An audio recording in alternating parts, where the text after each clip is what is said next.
আলাইকুম, আমার নাম সৃষ্টি আক্তার শ্রাবন্তী। আমি আশরুজ্জামান গার্লস হাই স্কুল অ্যান্ড কলেজে পড়ি। আমি ক্লাস 10-এ পড়ি।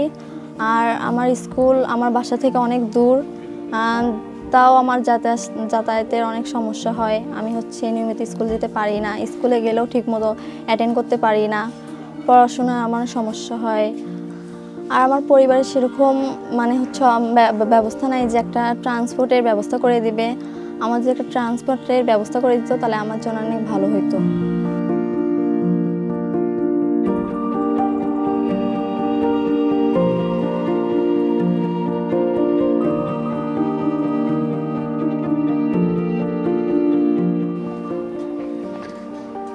Selamünaleyküm.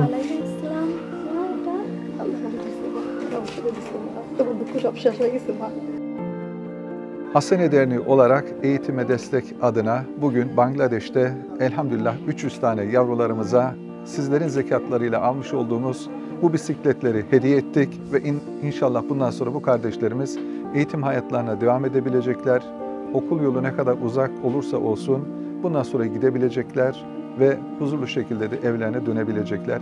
Bizler diyoruz ki Hasene Derneği olarak başlatmış olduğumuz bu projelerimizde her zaman birlikte olalım ve bundan sonraki zekat projesinde buluşmak üzere. Allah'a emanet olun.